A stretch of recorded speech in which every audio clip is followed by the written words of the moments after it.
Bonjour. Les massacres des Hema continuent toujours.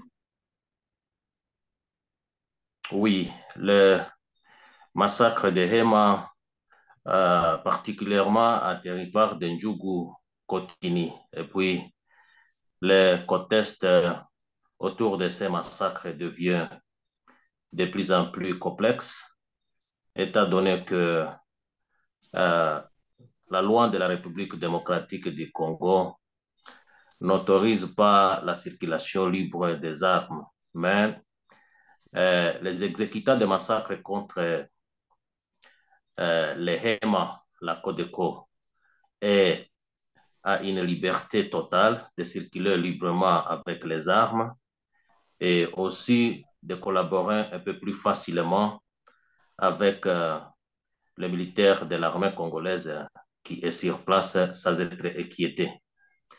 C'est ce qui fragilise de plus en plus les membres de la communauté EMA qui sont victimes de ces massacres.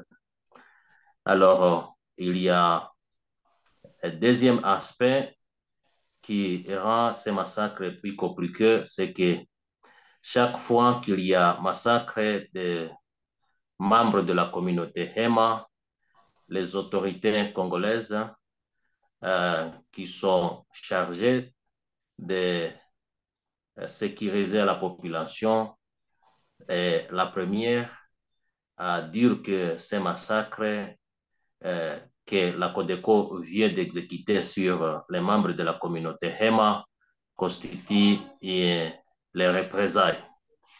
Alors qu'il n'y a pas une loi en République démocratique du Congo qui autorise des représailles à cas d'une quelconque provocation. Que disent les autorités congolaises face à ces massacres-là? Les FARDC, qu'est-ce qu'elles font? Euh, Actuellement, l'Ituri, toute la province est placée sous l'état de siège.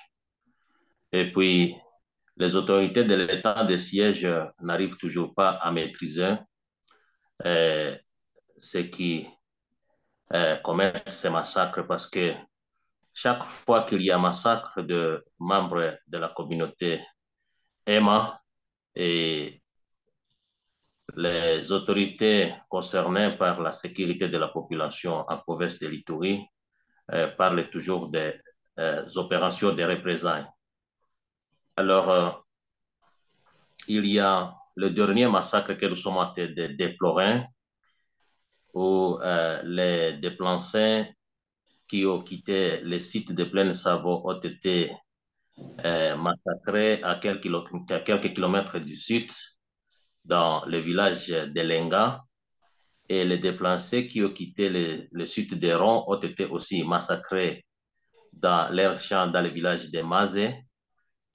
Et avec ça, il y a eu des massacres un peu partout, dans tous les villages, vers du côté de Chomia. Il y a eu massacre de deux personnes et une jeune fillette blessée. Et encore hier, on vient de tuer des personnes à la collectivité de Baïba-Madjere. Et la série de ces massacres continue face auxquels les EMA ont des difficultés à s'en sortir. Parce que la personne qui a le contrôle du territoire dans lequel les EMA sont installés, c'est l'État congolais. Et puis, l'État congolais, jusqu'en ce jour, n'a pas encore perdu un seul centimètre de territoire de la province de l'Ituri.